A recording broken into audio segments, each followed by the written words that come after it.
अस्सलाम वालेकुम, सुबह बखैर, good morning to all of you. आप देख रहे हैं न्यूज़ कैफ़े और मैं हूं ज़हरा रज़ा।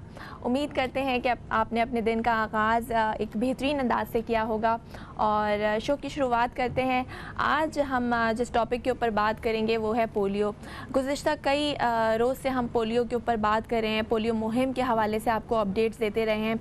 आज भी हम इसी हवाले से बात करेंगे क्योंकि पाकिस्तान की अगर बात की जाए तो पाकिस्तान में 25 सालों से पोलियो मुहिम तो जारी है, लेकिन बदकिस्मती से अभी तक पाकिस्तान पोलियो फ्री नहीं हो सका है। इसकी क्या वजूहात हैं, वालिदैन क्यों अभी भी अपने बच्चों को पोलियो कतरे नहीं पिलाते, रेजिस्ट करते हैं, क्या उनके दिमाग में गलत फहमियाँ हैं, इस हवाले से भी बात करेंगे। पोलियो वैक्सीन क्या है उसके हवाले से भी बात करेंगे। हमें इसी हवाले से ज्वाइन किया है डॉक्टर खलील अहमद साहब ने। ये चाइल्ड स्पेशलिस्ट हैं और न्यू बॉर्न कंसल्टेंट हैं। अस्सलाम वालेकुम सर। सर आपको शो में खुशामदीद करते हैं। सर शो का आगाज़ करते हैं, बात करें हम पोलियो के हवाले से। और कई दिनों से हम बात कर रहे हैं, पोलियो मुहिम भी अभी जारी थी सितंबर में और अभी आने वाले मंथ के एंड में भी एक्सपेक्टेड है कि 26 या 7 अक्टूबर से फिर से पोलियो मुहिम का आगाज़ होगा। अभी भी जो पिछली मुहिम थी उसमें भी हमने देखा कि बहुत सारे वालिदैन ने अपने बच्चों को पोलियो के कतरे नहीं पिलाए। हालांकि बहुत सारी कैंपेन्स जारी हैं हर पैमाने पे, हुकूमती सतह पे भी। हम भी चैनल से मुसलसल अवेयरनेस लोगों को प्रोवाइड कर रहे हैं कि अगर 2 कतरे आप अपने बच्चे को पिला देते हैं तो आपका बच्चा उम्र भर की माजूरी से बच जाएगा, लेकिन उसके बावजूद लोग नहीं पिला रहे। क्या वजूहात हैं, आप क्या समझते हैं, कहाँ फेलियर्स हैं? Thank you very much for giving me the opportunity. देखें, सबसे पहले जैसे आपने कहा कि जी कोई नई चीज़ नहीं है। पोलियो के बारे में आगाही और मुहिम जो है it's going on for more than 20 years, ठीक है। फिर क्वेश्चन यही होता है कि जी अभी तक क्यों नहीं इसका खात्मा हो रहा। जी अगर हम देखते हैं कि पोलियो का मर्ज़ आज से कुछ अर्सा पहले यानी 30-40 साल पहले दुनिया के मुख्तलिफ ममालिक में था। अगेन उसमें कुछ पॉकेट्स थी, कुछ मुख्तलिफ ममालिक थे जहाँ पे इसके केसेस ज़्यादा थे, लेकिन वक्त के साथ साथ देखा ये गया कि दुनिया के तकरीबन तमाम ममालिक सिवाय 2 ममालिक के, उन सब ने तो इस पर कंट्रोल कर लिया। जी सिर्फ 2 मुल्क जो रह गए हैं वो हैं पाकिस्तान और अफ़गानिस्तान। अब वजह यह है कि ये देखना है कि इन 2 ममालिक में ऐसा क्या मसला है कि जो ये कंट्रोल नहीं कर सके अब तक। एक चीज़ जो सबसे समझनी ज़रूरी है वो ये है कि हमें ये चीज़ अंडरस्टैंडिंग होनी चाहिए कि ये वो वाला मर्ज़ है जिसने ख़त्म हो जाना है। जी कुछ बीमारियां होती हैं जो मुकम्मल या जिसको आम लफ्ज़ों में कहा जाता है कि जी हम जड़ से ख़त्म कर देंगे। कुछ हैं जो इनको हम नहीं कर सकते, लेकिन पोलियो उन बीमारियों में से है जिसको आप कह सकते हैं कि आप इसको मुकम्मल या जड़ से ख़त्म कर सकते हैं। जी, क्योंकि सर इसकी वैक्सीन मौजूद है, जैसे कि वैक्सीन मौजूद है, लेकिन जो अनफॉर्चुनेटली आगाही है उसमें प्रॉब्लम आ रही है। जी मसला क्या आता है कि जब पोलियो के ड्रॉप्स की मुहिम चलाई जाती है उसमें शुरू में हमने देखा बहुत एंथुजियाज़म था, लोगों ने बहुत अच्छे तरीके से इसमें पार्टिसिपेट किया, बच्चों को कतरे भी पिलाए गए। लेकिन कुछ अर्से बाद हमने सुना कि जी फिर केसेस आ गए। आज से कोई 2-3 साल पहले पाकिस्तान ने तकरीबन ये गोल अचीव कर लिया था और केसेस की तादाद बहुत कम हो गई थी, लेकिन अनफॉर्चुनेटली पिछले 1-2 साल में फिर केसेस बढ़ गए। 2005 की अगर बात करें तो 28 टोटल बहुत कम आ गए। जैसे मैंने कहा ना, बहुत ही कम पे आ गए थे और हम तकरीबन इसके खात्मे के करीब थे, लेकिन अनफॉर्चुनेटली फिर कुछ ऐसे सर्कमस्टांसेस आ गए कि केसेस की तादाद फिर बढ़ गई। और अगेन उसमें एक फैक्टर यही आया कि जब उसमें पोलियो की मुहिम चलाई गई तो लोगों ने उसमें सही से पार्टिसिपेट नहीं किया। सही। अब लोगों के जहन में शुक्र को शुबात आने लग गए हैं कि जी ये क्यों हो रहा है, इसकी क्या वजूहत हैं, सिर्फ पाकिस्तान या अफगानिस्तान पे ही फोकस क्यों है। तो उसका आसान जवाब है, ज़ाहिर है जहाँ पे मर्ज़ होगा वहीं पे फोकस होगा। सर कहते हैं कि अगर एक पेशेंट भी पोलियो का रह जाए तो वो भी कई लोगों को पोलियो फैलाने का बायस बन सकता है। इसके ऊपर बात करेंगे कि पोलियो जो है वो किस तरीके से फैलता है, लेकिन फ़िलहाल वक्त हुआ एक ब्रेक का। हमारे साथ रहिएगा, देखते रहिए न्यूज़ कैफ़े।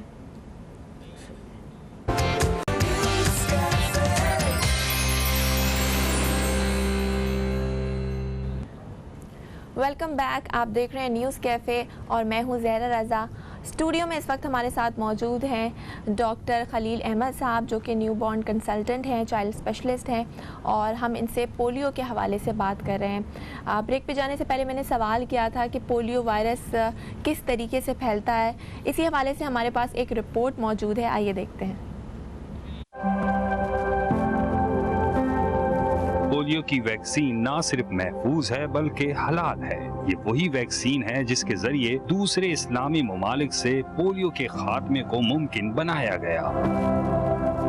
पोलियो के सिर्फ 2 कतरे आपके बच्चे का मुस्तकबिल महफूज बना सकते हैं। आए मिलकर पोलियो के खिलाफ खड़े हों, हम एक हैं।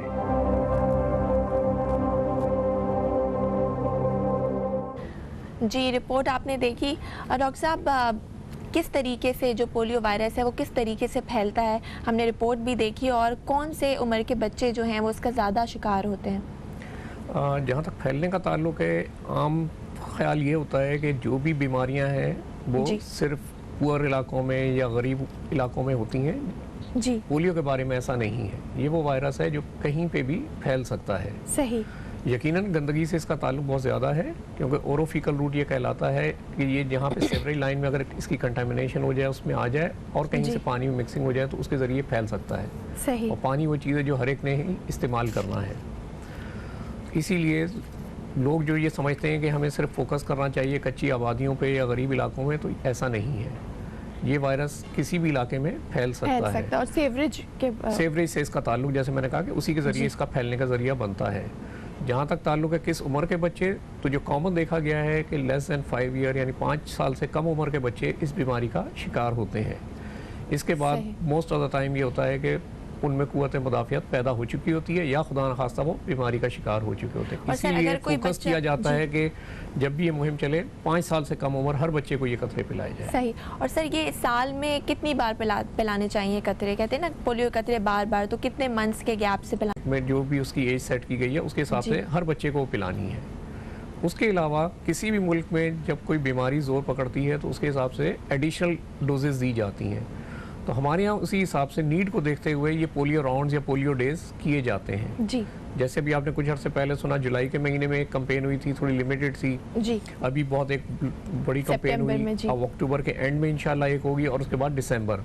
तो ये राउंड्स कहलाते हैं। तो बेसिकली इन राउंड्स का या इन मुहिम का मकसद ये होता है कि तमाम बच्चों को कवर किया जाए, क्योंकि जैसे हमने इब्तिदा में ये बात की थी कि अगर कोई भी बच्चा रह गया और उसमें ये वायरस मौजूद है तो वो इसको फैलाने का जरिया बन सकता है। सही। तो इसमें ये चीज़ सबको समझ लेनी चाहिए कि जब तक ये मुकम्मल हर एक नहीं पिएगा, कहीं ना कहीं ये बीमारी मौजूद रहेगी। हम वक्ती तौर पे इसको दबा सकते हैं लेकिन मुकम्मल खात्मा नहीं कर सकते। सही। और सर, बार बार मुहिम भी इसी वजह से हम लोगों जो गवर्नमेंट ने जो है वो रखी हुई है जारी। अभी भी जो लास्ट मुहिम है वो अगर मैं आपसे पूछूँ कितनी कामयाब रही, और पोलियो वर्कर्स का ये कहना है कि अभी भी कुछ वालिदैन ऐसे हैं जो कि अपने बच्चों को, पोलियो वर्कर्स की जब टीम जाती है तो अपने बच्चों को पा लेते हैं, तो उनके दिमाग में सर क्या गलत फहमियाँ हैं? पोलियो वैक्सीन के हवाले से उनके दिमाग में कुछ बातें हैं कि उसमें कुछ ऐसे केमिकल्स पाए जाते हैं जो कि बच्चे की ग्रोथ पे अफेक्ट करते हैं, बच्चा उससे उसको नुकसान। अब ये इसका जवाब इस तरह से मैं दे सकता हूँ कि अब जैसे सब तकरीबन मैं शुरू में बात की 20-25 साल हो गए इस मुहिम को चलते हुए। जी। अगर तो किसी की ग्रोथ का इफेक्ट होना था तो अब तक साबित हो जाती, नज़र आ जाती। ठीक है, ऐसी कोई मिसालें नहीं है। चंद एक बीच में हमने देखा था कि फेक न्यूज़ भी चली, कुछ जगहों पे ये भी खबरें चली कि जनाब बच्चों को कतरे पिलाए वो बेहोश हो गए और इस तरह करके बहुत उस पे लास्ट ईयर ये पेशावर नहीं कराची में भी हो चुका है ये। तो इस तरह के वाकयात ये सिर्फ प्रोपेगेंडा मुहिम्स होती हैं और बाद में वो सब पता लग गया कि ये गलत की गई थी। तो ये नेगेटिव एक तरह से कहेंगे वो फैलाने की बातें होती हैं। जबकि ये मुहिम यानी जो राउंड्स किए जाते हैं गवर्नमेंट लेवल पे, ज़ाहिर है कि इसके पीछे बहुत सारे लोग, उनमें खाली ब्यूरोक्रेट्स या वो सियासतदान नहीं होते, तमाम जो आपके मुल्क के लीडिंग डॉक्टर्स हैं वो भी इसमें बैठते हैं। और ज़ाहिर है कि अगर सब लोग मिलकर कोई फैसला करते हैं तो यकीनन वो ब्रॉडर स्पेक्ट्रम में सबकी सेहत के लिए ही करते हैं। बिल्कुल सही कहा आपने। सर, आगे जो मुहिम आने वाली है और अभी कोरोना वायरस की भी एक सिचुएशन है, कह रहे हैं कि दूसरी लहर भी आ गई है, केसेस बढ़ रहे हैं, तो इस टाइम पे आप क्या समझते हैं कि किस तरह की एहतियाती तदाबीर जो है पोलियो वर्कर्स को लेनी चाहिए और मुहिम को किस तरह से चलाना चाहिए? कोरोना अगेन एक नया चैलेंज है, पूरी दुनिया के लिए एक नया है और सब तरह हर तरह जगह के सिनेरियोस चेंज हो गए हैं। और लेकिन उसमें क्या है कि अब थोड़ा सा वक्त गुजर गया है, कुछ 6 महीने गुजर गए हैं लोगों को इस कोरोना के साथ रहते हुए, बल्कि कुछ ममालिक में इससे भी ज़्यादा हो गए हैं। अब एक चीज़ लोगों को समझ में आ गई है कि कोरोना वो चीज़ है जिससे ख़त्म अभी नहीं होना है। You have to live with it, आपने इसके साथ ही रहना है। अब इसके साथ रहने में क्या एहतियाती तदाबीर हैं, अगर अगेन उस पर अमल किया जाता है तो उससे बचाव मुमकिन है। खुदा न खास्ता अगर आप एहतियाती तदाबीर पे अमल नहीं करते तो कोई भी इस बीमारी का शिकार हो सकता है। सही। पोलियो वर्कर्स का जहाँ तक ताल्लुक है, अब जब ये नए सिनेरियो में ये मुहिम चल रही है तो तमाम पोलियो वर्कर्स को इस चीज़ की अगेन ट्रेनिंग दी गई है कि इस सिनेरियो में, कोरोना के सिनेरियो में वो किस तरीके से पोलियो के कतरे पिलाएंगे ताकि वो अपना टारगेट भी अचीव करें कतरे पिलाने का और खुदा न खास्ता कोरोना के फैलाव का सबब ना बने। तो पूरी गवर्नमेंट ने उसके लिए बहुत अच्छी एहतियात से और उनकी ट्रेनिंग की हुई है। वही मास्क पहने, सोशल डिस्टेंसिंग रखें और बच्चों को एहतियात के साथ पब्लिक की भी अवेयरनेस है ना, आप लोगों को भी इतनी अवेयरनेस आ गई है कि जी हमें क्या क्या एहतियात करनी है। अगर कोई दूसरा आ रहा है आपके पास तो आपको कितना सोशल डिस्टेंस करना है, मास्क लगाना है, हैंड वॉशिंग, सैनिटाइजेशन, यही एहतियात। अच्छा सर, पोलियो वैक्सीन की अगर बात करें तो वो कितनी तरह की होती है? वो सिर्फ ड्रॉप्स ही होते हैं या कोई इंजेक्टेबल फॉर्म में भी इंजेक्ट की जा सकती है? इसके ऊपर भी हम बात करेंगे, लेकिन फ़िलहाल वक्त हुआ है प्रोग्राम में एक ब्रेक का। कहीं मत जाइएगा, देखते रहिए न्यूज़ कैफ़े।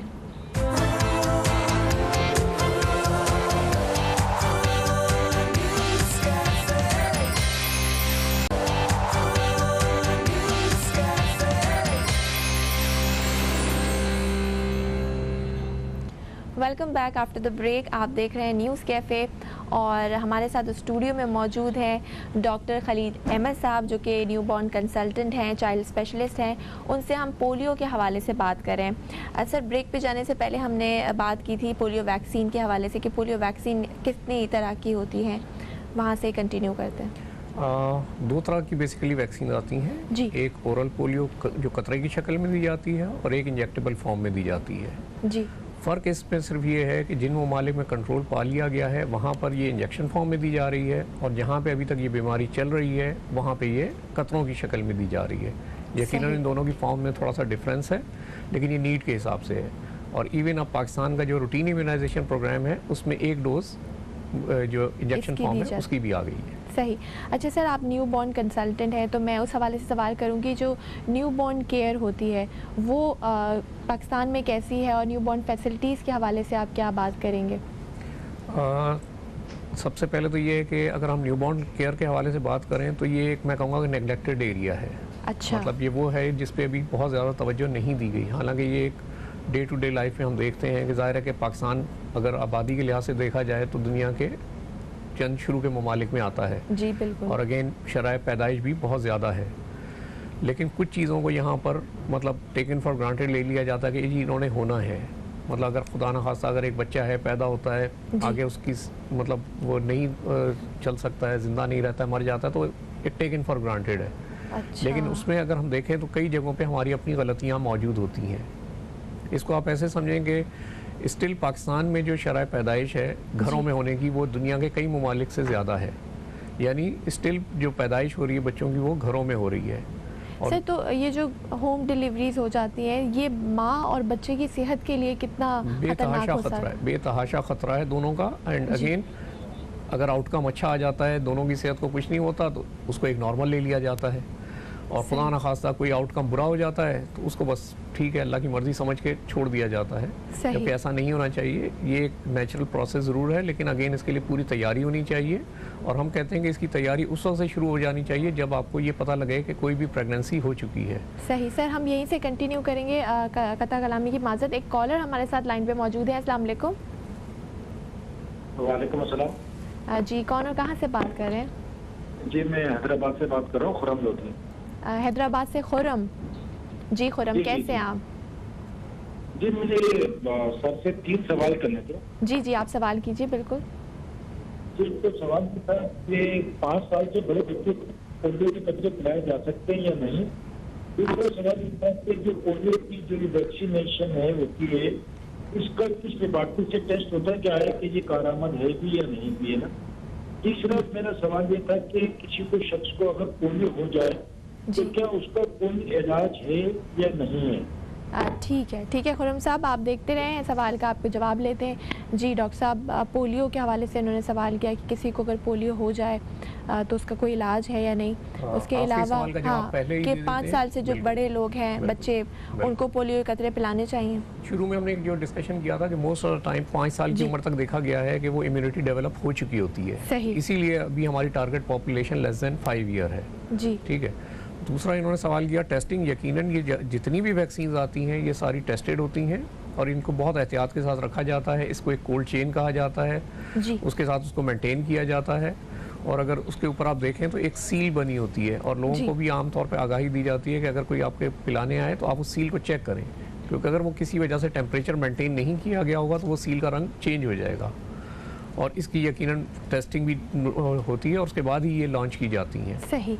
और जो आखिरी क्वेश्चन था कि अगर पोलियो हो जाए तो उसका इलाज क्या है, तो फिर इलाज कोई नहीं है उसका। इलाज एक बार कोई ये नहीं। हो गया तो ज़िंदगी भर की माजूरी है। और सर पोलियो वैक्सीन ही इसका एक इलाज है बिल्कुल। और इसीलिए कहते हैं 2 कतरे अपने बच्चों को बार बार पिलाइए। अच्छा सर, वापस आते हैं न्यू बॉर्न बेबीज़ के हवाले जी। से हम बात कर रहे थे। आपने कहा कि पाकिस्तान में ऐसे केयर मौजूद नहीं है और एक है लेकिन स्टैंडर्डाइज कह लें या तरीक़ाकार से नहीं है। अच्छा ठीक है सर, बात कर रहे थे हम माँ और बच्चे की सेहत की जो होम डिलीवरीज होती है वो कितना ख़तरनाक हो सकता है? अगेन देखिए, जैसे मैंने कहा ना, एक नेचुरल प्रोसेस है, लेकिन अगर आप उसकी तैयारी, क्योंकि देखें आने वाले वक्त में या पैदाइश के टाइम पे किस किस्म की कॉम्प्लिकेशन या पेचीदगियाँ हो सकती हैं ये एंटिसिपेटेड या पहले से नहीं पता होता मोस्ट ऑफ द टाइम। कुछ केसेस में जहाँ पे रेगुलर एंटीनेटल चेकअप्स यानी माँ के पैदाइश बच्चे की पैदाइश से पहले चेकअप्स हो रहे होते हैं तो कुछ चीज़ों का आपको पता लग जाता है। जी। तो उस सूरत में तो उन्हें पहले ही अस्पताल रवाना कर दिया जाता है। और सर सर्टेन केसेस में ऑपरेशन की भी नीड होती है, बिल्कुल तो सही, घर में आप बिल्कुल किस सही, तरह से ऑपरेशन, बिल्कुल। वो तो फिर तो माँ और बच्चे को दोनों बिल्कुल की खतरे को जिंदगी को खतरा है। बिल्कुल, बिल्कुल। खाली सेहत को नहीं, जिंदगी को खतरा सर है। तो आप क्या तजवीज़ देना चाहेंगे कि वो लोग जो इस वक्त हमें देख रहे हैं, क्योंकि अभी भी पाकिस्तान में बहुत सारी डिलीवरीज घर पर होती हैं और लोग नहीं समझते, माँ की ज़िंदगी को भी ख़तरे में डाल देते हैं, बच्चे की भी अमवात हो जाती है। शरह अमवात की अगर हम बात करें न्यूबॉर्न बेबीज़ में तो वो कितनी है? मैं इसको थोड़ा सा एक्सप्लेन कर देता हूँ थोड़ी जी। सी तफसील के साथ। किसी भी मुल्क में जब आप उसका हेल्थ डिफरेंट स्टैंडर्ड्स देखते हैं तो उसमें जी। डिफरेंट मोर्टेलिटी रेट कहलाता है, यानी शरह अमवात मुख्तलिफ उम्र पे। एक स्टैंडर्ड होता है अंडर 5 मोर्टेलिटी, यानी वो बच्चे जो 5 साल की उम्र पहुँचने तक उससे पहले इंतकाल कर गए। अच्छा। आज से अगर हम 60-70 साल पहले की बात करें, एक राउंड फिगर मैं आपको देता हूँ, सपोज ये शरह अमवात थी 300, यानी हर 1000 में से 300 बच्चे 5 साल की उम्र तक पहुँचने से पहले इंतकाल कर जाते थे। अच्छा। वक्त के साथ साथ चीज़ें बेहतर हुई, कुछ इम्यूनाइजेशन, कुछ रूटीन केयर, इन चीज़ों से बेहतरी हुई और वो शरह अमवात कम होते होते अंडर 5 की अब तकरीबन 100 से कम आ गई है। लेकिन अनफॉर्चुनेटली उसका एक बहुत बड़ा पार्ट होता है new born mortality. Again new born mortality का मतलब ये हुआ कि हर 1000 जो जिंदा बच्चे पैदा हुए उनमें से कितने न्यू बॉर्न पीरियड में इंतकाल कर गए। न्यू बॉर्न पीरियड को हम डिफाइन करते हैं पैदाइश से लेके 28 दिन तक। अच्छा, सही। तो अब जो देखा जा रहा है वो ये है कि अंडर 5 मोर्टेलिटी जो कि रफली अगर 70-75 है तो उसमें से कोई 50 या 60 जो है वो न्यू बॉर्न्स हैं। अच्छा। इसका मकसद ये हुआ कि हमने न्यू बॉर्न पीरियड के बाद वाले बच्चों की सेहत के ऊपर तो बहुत ज़्यादा काम कर लिया है, लेकिन जो नौज़ायदा newborn, बच्चे हैं हाँ। उनकी सेहत के मुतालिक कोई ज़्यादा काम नहीं हुआ और उसी के ऊपर आजकल ज़्यादा काम हो रहा है। सर तो अगेन आप, हाँ, सॉरी जी। मैं थोड़ा सा इसको जी, मुकम्मल जी, कर आप लूँ। बिल्कुल, हाँ, explain। अगेन हमने उसमें फिर जब मज़ीद गौर किया, तहकीक की, तो हमें ये मालूम चला कि जो बच्चों की शरह अमवात है उसमें 3 चीज़ें कॉमन है। जी। वो 3 चीज़ें क्या कॉमन है? एक इन्फेक्शन है, एक बर्थ एस्फिक्सिया यानी बच्चे का पैदाइश के फ़ौरन बाद सांस लेना या प्रोलॉन्ग डिलीवरी हो जाना, और तीसरी अच्छा। चीज़ है प्री मैच्योरिटी या लो बर्थ वेट, यानी वो बच्चे जो कम वजन या वक्त से पहले पैदा हो गए। तो अब हमारा फोकस इस बात पे है कि अगर हम इन 3 चीज़ों को ही फोकस कर लें और जहाँ जहाँ बच्चों की पैदाइश का अमल हो रहा है उन लोगों को ये ट्रेनिंग दे दें कि इन 3 चीज़ों पे कैसे काबू पाना है, तो उम्मीद है कि आने वाले वक्त में हम इस मोर्टेलिटी रेट को बेहतर कर सकते हैं, यानी शरह अमवात को कम कर सकते हैं। सही, सही। सर बिल्कुल आपने सही कहा। लास्ट में आपसे ये सवाल करूंगी कि पोलियो के हवाले से हमारा एक टॉपिक था, तो आप क्या तजवीज़ देना चाहेंगे माँ बाप को जो कि अभी भी अपने बच्चों को पोलियो के कतरे नहीं पिलाते? एक मैसेज जो मैं देना चाहूँगा वो ये होगा कि ना सिर्फ वो अपने बच्चों के लिए ख़तरा कर रहे हैं बल्कि पूरी कम्युनिटी के लिए कर रहे हैं और ख़तरे का बाइस बन रहे हैं। एक और कॉमन क्वेश्चन ये होता है कि जी ये जो दुनिया है वो आजकल क्यों पाकिस्तान के ऊपर इतनी मेहरबान हुई है कि वो वैक्सीन भी दे रहे हैं, फ्री ऑफ कॉस्ट भी दे रहे हैं और इतनी मुहिम चला रहे हैं। तो रीज़न ये है कि उन्हें हो सकता है कि शायद आपकी पॉपुलेशन से इतना ज़्यादा वो नहीं है, हमदर्दी ना हो, लेकिन उन्हें अपनी पॉपुलेशन के लिए उन्हें पता है कि अगर एक दुनिया के किसी एक हिस्से में भी इस वायरस में रहना है तो वो दुनिया में कहीं पे भी फैल सकता है। बिल्कुल। और आजकल जैसे हम देखते हैं कि दुनिया जैसे ग्लोबल विलेज है, बहुत ज़्यादा ट्रैवल है और इतना ज़्यादा ट्रैवल है कि कोई भी चीज़ एक जगह से दूसरी जगह पहुंचने में देर नहीं लगती। बिल्कुल। एक जो सबसे बड़ी मिसाल कोरोना सबने देख लिया, थोड़ी देर से पहले तक हम सिर्फ सुनते थे कि चीन के एक शहर में है, वहाँ से फैला, पूरे चीन में गया, चीन से फिर देखते देखते पूरे वर्ल्ड में हो गया और वो ममालिक जो चीन से बिल्कुल कह लेंगे दूसरे कोने में थे वहाँ तक फैल गया और वहाँ पे अभी तक प्रिवेल कर रहा है। तो ये अगर लोगों को अंडरस्टैंडिंग आ जाए कि अगर वो नहीं पिलाते तो इसका मतलब है कि वो ना सिर्फ अपने बच्चों की सेहत को ख़तरे में डाल रहे हैं बल्कि पूरे माशरे और पूरी दुनिया के उसको ख़तरे में डाल रहे हैं। बिल्कुल बिल्कुल, आपने सही फरमाया। बहुत बहुत शुक्रिया डॉक्टर खलील अहमद, आप प्रोग्राम में तशरीफ़ लाए और आज आपने बहुत ही इन्फॉर्मेटिव गुफ्तगू हमारे साथ शेयर की। मज़ीद बात करेंगे, लेकिन इस वक्त हुआ एक ब्रेक का। कहीं मत जाइएगा, देखते रहे न्यूज़ कैफ़े।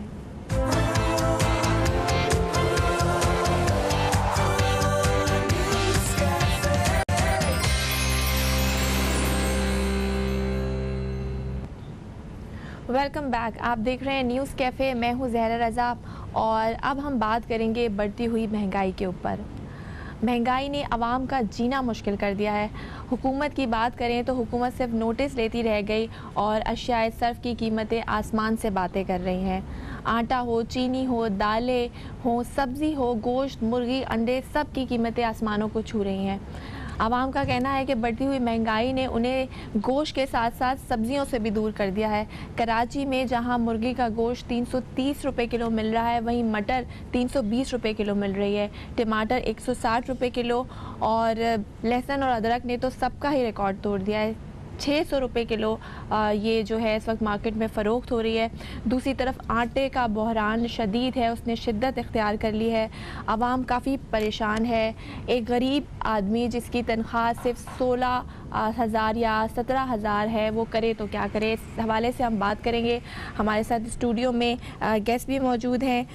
चेयरमैन हैं पाकिस्तान मुस्लिम अलायंस के और सीनियर एनालिस्ट भी हैं अमान उल्लाह पराचा खान। सर कैसे हैं? जी, अमानुल्लाह खान पराचा जी सर, अस्सलाम वालेकुम, वेलकम टू द शो। कैसे हैं आप? बिल्कुल, अल्लाह का शुक्र है, आप सुना खैरियत। सर, महंगाई के ऊपर बात कर रहे हैं। ये जो बढ़ती हुई महंगाई है, आवाम मुसलसल परेशान हो रही है। कभी बिजली के टैरिफ बढ़ जाते हैं, कभी पेट्रोल की कीमतें बढ़ जाती हैं और अशिया सर्फ, अब जो खाने पीने की अशिया है वो महंगी हो रही हैं। सर, आपको क्या चीज़ों की मार्केट में किल्लत है, शॉर्टेज है, या ये कोई माफिया है, या स्मगलिंग की वजह से ये सब कुछ हो रहा है? बिस्मिल्लाहिर्रहमानिर्रहीम। ज़हरा, आपको बहुत शुक्रिया, आपने बड़े अहम टॉपिक पे मुझे यहाँ दावत दी और आज मैं आवाम की तरफ से नुमाइंदगी कर रहा हूँ जी। बड़े अफसोस की बात है कि ज़िंदगी पाकिस्तान के 22 करोड़ आवाम पे आज ज़िंदगी तंग हो गई है। छोटा घर हो, बड़ा घर हो, दरमियानी घर हो, गरीब आदमी हो, मुतवसत तबका हो, अमीर आदमी हो, सब के सब आज एक चक्की में पिसे जा रहे हैं।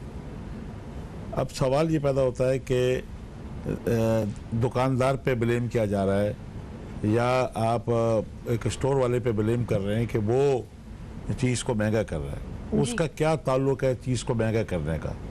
उसे चीज़ जब महंगी मिलती है तो वो चीज़ ऐसा तो नहीं है वो 100 रुपये की चीज़ दे के बाजार में 95 के बेचे जी। उसका कसूर ये तो नहीं है कि डॉलर उसने तो नहीं बढ़ाया। जब डॉलर बढ़ेगा, जब बिजली के बिल बढ़ेंगे, जब गैस और पेट्रोल की कीमतों में बेहोश रवा इजाफा होगा, तो जहाँ पे ये प्रोडक्शंस हो रही है, चाहे वो एग्रीकल्चर हो, चाहे वो इंडस्ट्रीज़ हो, जब सामान मार्केट में आएगा तो महंगा ही आएगा। उसे पीछे से महंगा मिल रहा है, वो बाज़ार में सस्ता कैसे देगा? जब एक दुकानदार के पास कोई चीज़ आती है बेचने के लिए, चाहे वो सब्ज़ी की दुकान हो, चाहे छोटी सी किराना स्टोर हो, उसने किराना स्टोर का या दुकान का किराया भी देना है, एक दो उसके मुलाजिम भी होते हैं, ऊपर टैक्सों की भरमार भी होती है। फिर उसके अलावा आप देखें कि पुलिस, इलाका पुलिस भी उनसे पता वसूल करती है। किस बात का ये और इतना किस बात का टैक्स है इस आवाम पर? आप देखें, बिजली वो सोलर से या यूपीएस से हासिल कर रहा है, बिजली उसको मिलती नहीं है। गैस, उससे गैस सिलेंडरों की इसे चाहिए। स्कूल, उसको निजी स्कूलों से उसके बच्चे तालीम हासिल करते हैं। सिक्योरिटी, निजी गार्ड या सिक्योरिटी गार्ड उसको फराम करती है। जो चीज़ें हुकूमत को आवाम को देना चाहिए जिससे उसको बेसिक नीड्स हैं, सीवरेज का निज़ाम ख़त्म है, सड़कें ख़त्म है, बिजली में बार बार इजाफा हो रहा है, तो आम आदमी मर के रह गया, पिस के रह गया। फिर ओवरऑल आप साल के बाद उससे इनकम टैक्स की डिमांड करते हैं, जबकि वो अगर टेलीफोन का कार्ड भरवाता है टैक्स दे रहा है, चाय की प्याली पीता है टैक्स दे रहा है, रेल में जाता है, जहाज़ में जाता है, वो सेल टैक्स और दूसरे टैक्सेस अदा करता हुआ आ रहा है जी। कोई जहाँ तक कि अस्पताल भी जाएगा, अद्वियात भी खरीदेगा तो उस पर भी टैक्स से मुबर्रा नहीं है वो। तो ऐसे सूरत हाल में आप उसके बाद फिर ओवरऑल कंपाउंड टैक्स भी उससे मांगते हैं साल के बाद। तो सर मैं ये पूछना चाहूँगी कि जो मौजूदा हुकूमत है वो आवाम को रिलीफ देने में नहीं 600%, मैं यही कह रहा था 600% इस 2 साल के अंदर तमाम अशिया में इजाफा हुआ, कई चीज़ों में 1000% इजाफा हो गया। अद्वियात जो कि लाइफ सेविंग जान बचाने वाली चीज़ें हैं, ये अव्वल तो मिलती नहीं है, अगर मिल भी जाती हैं तो महंगी हैं। वो क्या फार्मासिस्ट का या जिन फार्मास्यूटिकल की दुकानें खोली हुई हैं उनका कसूर है, या जो कि चीनी या आटा अगर बाजार में अव्वल तो नापायदा या दुकानदार कहीं से ला के रखता है, तो फिर देखे ना कि वहाँ वो उससे पूछा जाए कि पीछे से महंगा मिल रहा है। तो अगर सर अभी ये जो मेरे पास जिसका जवाब भी है, हुकूमत ये जो बाजार है, जो इतवार बाजार या मंगल बाजार या पीर बाजार लगते हैं, उसमें लाइन रखे अगर सस्ती मिलती हैं। वहाँ तो कोई किराया देना नहीं है, वहाँ बिजली का बिल भी नहीं है, वो किराया भी नहीं देना, लाइन यूटिलिटी स्टोर में रखे तो लोग माने कि भाई यूटिलिटी स्टोर में आटा जो है वो 40 रुपए किलो मिल रहा है, चीनी 50 रुपए किलो मिल रही है, तेल 40 रुपए लीटर किलो मिल रहा है, तो दालें मिल रही हैं 50 रुपए किलो। सारी चीज़ें आज खरीदे जो आवाम की कुव्वत खरीद है उससे बाहर हो चुकी है। सर ये जो शॉर्टेज हुई हुई है यूटिलिटी स्टोर्स पर, आटा नहीं है, दालें नहीं है, चीनी नहीं है, इसका क्या रीजन है? ये तो हुकूमत का काम है ना, यूटिलिटी स्टोर हुकूमत के हैं। जी बिल्कुल, हुकूमत वहाँ प्रोवाइड करे आम आदमी के लिए। आम जो स्टोर हैं, जो प्राइवेट स्टोर हैं, पब्लिक के हैं, वहाँ पे चीज़ें जो कोई अरबपति वो नहीं है दुकानदार, आम दुकानदार एक मतवसत तबके से बिलोंग करता है, गरीब की मोहल्ले में उसने दुकानदारी करनी है। अगर उसके ऊपर आप इल्ज़ामात दे रहे हैं कि वो माफिया है या वो, आप माफिया लाए ना, ये माफिया तलाश करना हुकूमत का काम है, माफिया तलाश करना आम आदमी का काम नहीं है। आम आदमी को तो रिलीफ ही नहीं है। बिल्कुल सर, वज़ीर आज़म पाकिस्तान ने कल कहा है कि जो है हम इस पे पूरा रियासती वसाइल यूज़ करेंगे और इन्वेस्टिगेट करेंगे क्या। जी बिल्कुल, टाइगर फोर्स के हवाले से बात करेंगे। सर एक कॉलर हमारे साथ लाइन पर मौजूद है, उनको ले। अस्सलाम वालेकुम। जी अस्सलाम वालेकुम। हाँ वालेकुम अस्सलाम। मैं इम्तियाज बात कर रहा हूँ कराची से। जी इम्तियाज, क्या सवाल करना चाहेंगे? मैम मेरा सवाल नहीं है, मैं अपने दिल की बात करना चाहता हूँ। महंगाई के खिलाफ एक्शन जो है वो जरूर लिया जाए, लेकिन बात यह है कि इस पे अमली तौर पे काम होना चाहिए। बाखुदा 2-3 साल पहले जो सूरत हाल थी, अभी आप यकीन करें जिनकी सैलरी 50,000 तक है वो भी बेचारे सर्वाइवल की पोजीशन में नहीं है, और ऐसा मालूम होता है कि पूरी कौम ऐसा ना खुदा ना खास्ता कि भीख मांगना शुरू कर दे। मैं ये चाहता हूँ कि जिस कदर महंगाई जिस परसेंटेज से बढ़ती जाए उसी परसेंटेज से हर महीने सैलरी इंक्रीज की जाए, और कम से कम सैलरी 50,000 होनी चाहिए।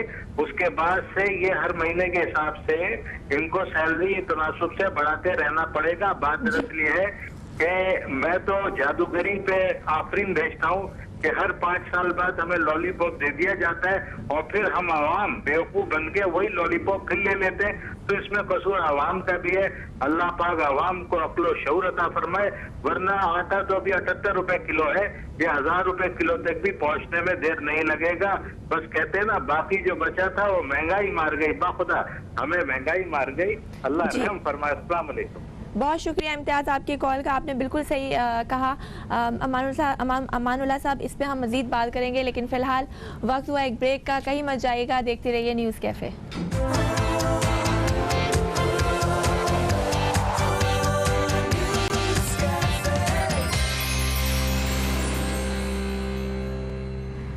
Welcome back. आप देख रहे हैं न्यूज़ कैफ़े, मैं हूं ज़हरा रज़ा और इस वक्त हम बात कर रहे हैं बढ़ती हुई महंगाई के ऊपर, और स्टूडियो में हमारे साथ मौजूद हैं अमानुल्लाह खान पराचा साहब। सर, हम आपसे ब्रेक पे जाने से पहले हमारे साथ एक कॉलर भी थे इम्तियाज़, उनका भी कहना सही था कि महंगाई तो हर दौर में बढ़ती है और महंगाई अभी भी बढ़ रही है, लेकिन जो एक एवरेज इनकम है वो बिल्कुल उसमें कोई इजाफा नहीं हो रहा, महंगाई बढ़ती जा रही है। इसके हवाले से क्या कहेंगे सर? बिल्कुल सही कहा। ये आम आदमी आप कई अगर 16,000 रुपये एवरेज तनख्वाह को मुकर्रर किया गया, 16,000 मिलते नहीं है। अच्छा। आम तौर पे 10,000 12,000 रुपये आम स्कूलों में मिलते। आम स्कूल के जो टीचर्स हैं प्राइवेट स्कूलों में 10-12,000 तनख्वाह है उनकी। आम दूसरा जो मजदूर भी है वो 10-12,000 से ऊपर उसको मिलता नहीं है। अगर हुकूमत के पास कोई ऐसा फार्मूला है कि 16,000 भी अगर उसको एवरेज ले लें, और अगर 2 या 3 बच्चों का घराना है और एक मियाँ बीवी हैं, 5 या 6 बच्चे रख रहे हैं, और 2 रोटी अगर सुबह, 2 रोटी दोपहर, 2 शाम वो खाए, 6 रोटी खाता है, तो और पानी से भिगो के खाए, तो 16,000 रुपए में भी नहीं बनेगा। हो सकता। सिर्फ पानी से भिगो के, मैं सालन की बात नहीं की। जी। रोटी लाए और खाए और पानी से भिगो खाए तो 16,000 से ज़्यादा के पैसे बनते हैं, ये 19,000 रुपये बनते हैं। तो अगर आप ये सूरत हाल हमारी है, तो आप कोई ऐसा फार्मूला बता दें जिससे हुकूमत के पास 16,000 में 1-2 बच्चों का घराना मियाँ बीवी के साथ चल सके, किराया, घर का किराया, बिजली का बिल, गैस, और उसके बाद छोटा मोटा जो टैक्स है घर पे वो कैसे देगा, किस तरह देगा। ये जिम्मेदारी रियासत की है कि वो अपने अवाम को फैसिलिटेट करे इन चीज़ों के साथ। ना उसके बच्चों के लिए तालीम का इंतज़ाम है, ना उसके बच्चों के लिए अस्पताल का इंतज़ाम है, ना स्कूल का इंतज़ाम है। तमाम कुछ उस मज़दूर को या उस गरीब आदमी को खुद करना है, और या अगर उसकी नौकरी लगी हुई है तो वो पूरा नहीं कर सकता। बिल्कुल कोलैप्स होने को जा रहा है माशरा, सिविल वार की तरफ लोग बढ़ रहे हैं। और फिर करप्शन और फिर जराइम भी और बढ़ेंगे। जराइम बढ़ेंगे, करप्शन तो क्या करेगा, जराइम बढ़ेंगे। जब जराइम बढ़ेंगे तो आप अब क्या जराइम कम हो रहे हैं, कत्लेआम हो रहा है, लॉ एंड ऑर्डर सिचुएशन देखें, चोरी डकैतियाँ देखें, बड़ी माजरत के साथ टीवी पे बोलना पड़ रहा है, या जिस्म फरोशी बढ़ रही है। इसकी वजह भी गुर्बत है, जो है गुर्बत से लोग मजबूर हो चुके हैं, बच्चे बेच रहे हैं, अपनी औलादें बेच रहे हैं, लोग खुदकशियाँ कर रहे हैं। ऐसी सूरत हाल, ऐसे आप लोग मुल्क जो जिनके पास 4 पैसे हैं वो मुल्क छोड़ कर जा रहे हैं, और आप बजाय रिलीफ देने के आप उसके ऊपर उनकी ज़िंदगी, उनकी हयाती को मज़ीद तंग किया जा रहा है। अच्छा सर, ये जो खान साहब ने कहा है कि हम अशिया सर्फ की कीमतों को नीचे लाने में सारे वसाइल यूज़ करेंगे, टाइगर फोर्स जो बनाई गई है, आप क्या समझते हैं वो कितनी कारआमद है, उसमें इतनी सलाहियत है, इतनी वो कैपेबल है कि वो कीमतें जो बढ़ गई हैं उनको नीचे लाने में और कंट्रोल करने में मददगार साबित होगी? बात सुनिए, पहले ही कम इदारे हैं, पुलिस है, प्राइस फिक्स करने वाले इदारे हैं, सेल टैक्स कलेक्शन वाले हैं, इनकम टैक्स वाले हैं, डीसी का ऑफिस है, ये ऑलरेडी प्राइसेस वगैरह चेक करने के लिए था। आपने एक और डंडा फोर्स उसके ऊपर इम्पोज कर दी है। बहुत बड़ी हैरेसमेंट फैली हुई है दुकानदार में, छोटे दुकानदार में, बड़े दुकानदार में, सब लोग बहुत सख्त परेशान हैं। और जब ये डंडा फोर्स लेके बाहर निकलेंगे, जिसके लिए कहा जा रहा है कि उनके पास कोई कानूनी इख्तियारात नहीं है, वो मजिस्ट्रेट को लेके आएगा, जिस मोहल्ले में रहता है वो एक टेरर होगा। अच्छा। और ये लेट 70s के अंदर भी पीपल्स पार्टी से गलती हुई थी, उन्होंने ऐसे रजाकार थानों में बैठा दिए थे। अच्छा। और उन्होंने तबाही मची थी। और अब तो देख लें कि 2020 है और ये रजाकार आप जो लेकर आ रहे हैं, इनके पास आप क्योंकि पार्टी तो इक़्तिदार में है ना, और उसके जितने भी पुलिस वाले हैं या जितने भी टैक्स कलेक्टिंग एजेंसी हैं या मजिस्ट्रेट है, वो सब का सब इससे डरेगा, इनसे। वो लेके जब आएंगे मोहल्लों में, और अगर वो ना भी आए तो मोहल्ले वाले को पता होगा, इलाके को पता होगा कि ये टाइगर फोर्स का रजाकार है, तो उससे वो और ब्लैकमेल होगा, बजाय लोग दुकानें बंद कर देंगे। तो आप वो तो इसका मतलब जो काम इदारों को करना चाहिए। अगर कानून है, मुल्क में लॉ एंड ऑर्डर है, अगर मुल्क में कानून के तहत प्राइसेस कंट्रोल करने का सिस्टम है, तो क्या जरूरत है आपको टाइगर फोर्स लाने की? ये एक आप पॉलिटिकल फोर्स आप लेकर आ रहे हैं और उसको लोगों को कंट्रोल करने के लिए। इससे आप देखिए, इससे क्या होगा, हुकूमत को मैं वार्न कर रहा हूँ, इससे ये होगा कि जो अपोजिशन अब जलसे जुलूस कर रही है, दुकानदार और आम आदमी वो बड़ी तेजी से और निकलेगा, क्योंकि टाइगर फोर्स अच्छा करने वाले नहीं है, ये और तबाही और बर्बादी फैलाएगी मुल्क के अवाम के लिए। दुकानदार दुकानें बंद कर देगा। यही वजह है कि सर मार्केट में चीजें अब शॉर्टेज हो रही है, किल्लत हो रही है। दुकानदार तैयार नहीं है आप सामान ला के, वो बेहतर समझता है वो करे क्या। आप दुकानदार को कैसे ब्लेम कर सकते हैं? 100 की चीज वो लेकर आया है, टाइगर फोर्स वाला कह रहा है 95 के बेचो, कैसे बेचेगा? नहीं बेचता तो हजारों रुपए की, लाखों रुपए की मजिस्ट्रेट से उसको जुर्माने करवाएंगे, तो किस तरफ जाएगा? घर बेचेगा, बीवी के जेवर बेचेगा, बच्चे बेचेगा?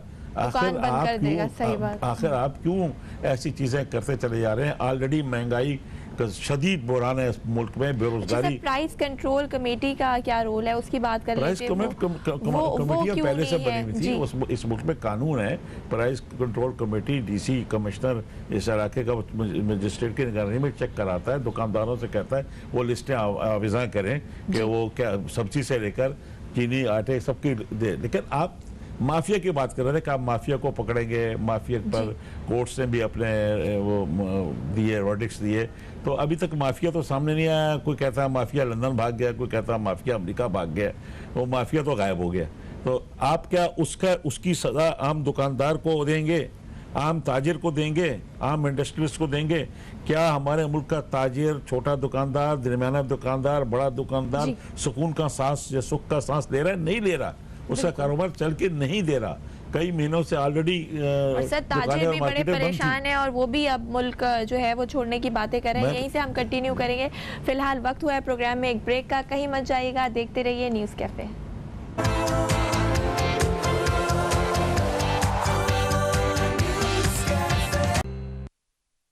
लोग जो जा रहे हैं बाहर। Welcome back after the break. आप देख रहे हैं न्यूज़ कैफ़े और बात कर रहे हैं हम आज बिजली के ऊपर और जो अशिया सफ़ की कीमतें महंगी हो गई उसके ऊपर हम बात करें। सर अशिया सफ़ की कीमतें तो महंगी हो गई, लेकिन कराची वालों के लिए एक और जो है हुकूमत ने बम फोड़ दिया है। जो बिजली के टैरिफ हैं वो महंगे कर दिए गए हैं। जो बिजली पहले पर यूनिट 1 रुपये 9 पैसे में मिलती थी, अब वो 2 रुपये 89 पैसे, मतलब दुगनी से भी ज़्यादा कर दिया है, जिसका जो सालाना बोझ है वो 28 अरब रुपए पड़ेगा आवाम पर। क्या कहेंगे सर कि इलेक्ट्रिक हर वक्त मनचाहे रेट? ये जुल्म कराची का आवाम पर पड़ रहा है। कराची 70% से ज़्यादा इस मुल्क का रेवेन्यू दे रहा है और यहाँ के आवाम को कोई सहूलत नहीं है। बिजली जहाँ सस्ती होना चाहिए वहाँ आप देखें कि डबल से भी ज़्यादा फिर बिजली बढ़ा दी गई है। और पिछले 2-2.5 साल में कराची पर एक हमले के बाद दूसरा और तीसरा और चौथा हमला होने जा रहा है।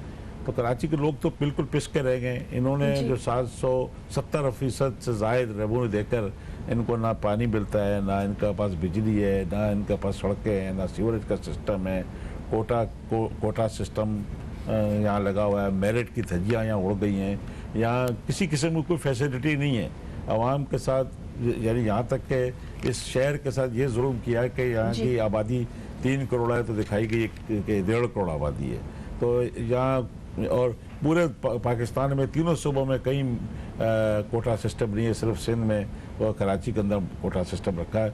यहाँ का जो बच्चा है 80-85% नंबर लेता है उसको दाखिला नहीं मिलता। जहाँ कोटा सिस्टम है उसका 45-50% वाले बच्चों को यहाँ दाखिला मिलता है। तो एक बहुत बड़ी लोगों में, बच्चों में एक नफरत पैदा हो रही है। इसको ख़त्म करना चाहिए। जिससे दूसरे सूबों में कोटा सिस्टम यहाँ भी नहीं हो। मैं जो बात आप कर रही थी कि भाई बिजली के ऊपर, महंगाई के ऊपर, इसी तरह जब मुझे याद है कि लेट 80s के अंदर जो है शिप ब्रेकर्स के ऊपर इन्होंने टैक्स डिपार्टमेंट ने रेड की और वहाँ उस वक्त बड़े बड़े इंडस्ट्रीज को रस्सियाँ बांध कर, हथकड़ियाँ नहीं थी, रस्सियाँ गाय जिन ट्रकों पे गाय भैंसों को लाया जाता है उनको बांध के लाया गया था कराची में। वो लोग इतने डिसहार्ट हुए, इतनी बेइज्जती हुई कि तमाम अखबारात में उनको दिखाया गया कि उनके रस्सियाँ बंधी हुई हैं और ट्रक पे उस तरह करके आ रहे हैं। तो उन लोगों को फिर बांग्लादेश के वालों ने कांटेक्ट किया, उनको रेशल्टियाँ मिली, उनको ज़मीनें मिली, उनको लोन मिले। उन्होंने वहाँ जाके टेक्सटाइल इंडस्ट्री लगाई, उन्होंने वहाँ जाके शिप ब्रेकिंग इंडस्ट्री लगाई, रोलिंग मिलें लगाई। आज वो बांग्लादेश नंबर 1 शिप ब्रेकर बना हुआ है, गारमेंट में वो नंबर 1 है। उसका टका पाकिस्तान से डबल मजबूत है, उसकी मईशत स्ट्रॉन्ग है। आप अपने आज पाकिस्तान से लोग छोड़ के भागने की बातें कर रहे हैं। सारा ताजिर जा रहा है, सारा इंडस्ट्रियल जाने की बातें कर रहा है। क्या करोगे, कैसे रहेगा? वो कोई फैसिलिटी नहीं है। उसके ऊपर एक कानून के बाद दूसरा, दूसरे के बाद तीसरा, और सारा कानून आप बना रहे हैं लोगों को मारने के लिए। आप अपने लोगों को फैसिलिटी नहीं दे रहे। आप तो अवामी हुकूमत है, आपको तो लोगों ने इलेक्ट किया है, आप तो लोगों का साथ दें, बजाय आप लोगों को आप दुनिया को मत देखें क्या कहती है। ग्रे लिस्ट का मसला है, आप अपने अवाम पे तो भरोसा करें। आप लोगों को चोर मत कहें, लोगों को फैसिलिटेट करें। अपने इंडस्ट्रियलिस्ट पे, अपने ट्रेडर पे, अपने दुकानदार पे, अपने बिजनेसमैन पे भरोसा करें। इसमें इस मुल्क के लोगों में बड़ा टैलेंट इक्विवेलेंट है। यही लोग, इनको जिनको आप चोर कह रहे हैं, यही अरबों रुपए का आपको टैक्स देते हैं ना। अगर ये टैक्स ना दें तो फिर चोर कहें। ये अरबों का टैक्स देते हैं, तो आपकी कौमी असम्बली के अंदर बैठे हुए, सूबाई असम्बली में बैठे हुए, सेनेट में बैठे हुए, ये ब्यूरोक्रेसी अयाशियां कर रही है इन्हीं के पैसे से, इन्हीं के रेवेन्यू से। आप आवाम पे तो लगा के दिखाएं, फिर हम मानते हैं कि जी वाकई आवाम के आप खाते में जब लगाती। सर तो सोल्यूशन की तरफ जाते हैं, आप क्या समझते हैं, क्या तजवीज़ आप देंगे हुकूमत को, क्या इकोनॉमिक पॉलिसी? मैं ये समझता हूँ कि हुकूमत को ट्रेडर्स के ऊपर से, इंडस्ट्रियल्स के ऊपर से, दुकानदार के ऊपर से टैक्सों की जो तलवारें हैं वो हटाएं। जो फियर है जो इदारों का, वो जो खौफ है इदारों का, वो हटाएं। यहाँ तक कि आज बैंकों में जो पैसा रखा है आपने, उनको तमाम इदारों को कहा है कि इनके अकाउंट्स की तफसील दें, लें आप, लेकिन इस हद तक के लें कि उसको आप तंग न करें। ऑलरेडी यहाँ 22 से 23 इदारे हैं जो आवाम को तंग कर रहे हैं, परेशान कर रहे हैं। उसके ऊपर आप मजीद कोई और टैक्सेस भी लागू कर रहे हैं, फोर्सेस, टाइगर फोर्सेस भी लागू कर रहे हैं, मुख्तलिफ और चीज़ें भी ला रहे हैं। तो इससे आवाम में अफरा तफरी फैलेगी। जब इंडस्ट्रियलिस्ट निकल जाएगा, जब ट्रेडर निकल जाएगा, तो आप क्या समझती हैं, बेरोजगारी बढ़ेगी या कम होगी? यहाँ महंगाई भी बढ़ेगी, बेरोजगारी भी बढ़ेगी। जो आदमी इंडस्ट्री लगाता है, 1000-2000 आदमी को नौकरी देता है, 2000-3000 खानदान चलता है। ट्रेडर का सैकड़ों लोग इंपोर्ट करता है, वो एक्सपोर्ट करता है, हज़ारों लाखों आदमियों को उसमें उनको नौकरियाँ मिलती हैं, वो अकोमोडेट होते हैं। आप जब उन लोगों को ही ख़त्म कर देंगे, और अब तो ये सूरत हाल है कि बीच में से मुतवस्सित तबका तो वाइप ऑफ हो गया, यानी गरीब में और अमीर के दरमियान आप ला रहे हैं। जो बफर जोन था, मुतवस्सित तबका खत्म हो रहा है। ये मुल्क खाना जंगी की तरफ बढ़ रहा है। क्राइम के साथ साथ लोग इतने ज़्यादा परेशान हैं कि आप यकीन करें, लोग बाहर निकलने को तैयार हैं। हुकूमत को मेरी एक रिक्वेस्ट है कि फौरी तौर पे आवाम को रिलीफ दे। खुद इमरान खान साहब को मैदान में आना चाहिए। वो आवामी आदमी है, आवाम में से हैं, उनको चाहिए कि वो आके कौम को रिड्रेस करें, लोगों को कहें जरा आज़ादी दें, काम अपने बिजनेसमैन पे भरोसा करें, इंडस्ट्रियलिस्ट पे भरोसा करें, अपने लोगों पे 22 करोड़ लोगों पे भरोसा करें। आप बाहर को छोड़ें, जो होगा देखी जाएगी। अब इस वक्त अपने मुल्क को बचाएं। मुल्क को बचाने के लिए ज़रूरी है कि आप लोगों पे ट्रस्ट करें, उतमाद करें। उन्हें चोर नहीं कहें, उन्हें डाकू नहीं कहें। वो हमारा इज्जतदार तबका है, छोटा है या बड़ा है। छोटा दुकान गली में जो दुकानदार बैठा है वो भी इस मुल्क को चला रहा है, बड़ा बैठा है वो भी मुल्क को चला रहा है। हमें अपने अवाम पे, अपने दुकानदार पे, अपने इंडस्ट्रियलिस्ट पे, अपने ट्रेडर पे मुकम्मल भरोसा करना होगा। यकीन करें, इस मुल्क को बहरान से यही लोग निकालेंगे, यही टैक्स देते हैं। बिल्कुल, आपने सही कहा। बहुत बहुत शुक्रिया अमानुल्लाह खान पराचा साहब, आप तशरीफ़ लाए और आपने बहुत ही अहम नुकात पे जो है वो रोशनी डाली। नाज़रीन, यहाँ हमारे प्रोग्राम का वक्त ख़त्म हुआ जाता है। उम्मीद करते हैं कि जैसा कि खान साहब ने कहा है कि हुकूमत सारे वसाइल यूज़ करेगी और अशिया खुर्दनोश की कीमतें जो अचानक से बहुत ज़्यादा बढ़ गई हैं उसको नीचे लाया जाएगा। और इसी के साथ हम अपने शो का इख्तिताम करते हैं। कल फिर मुलाकात होगी एक नए मौजू के साथ। तब तक अपना बहुत ख्याल रखिएगा। पाकिस्तान जिंदाबाद।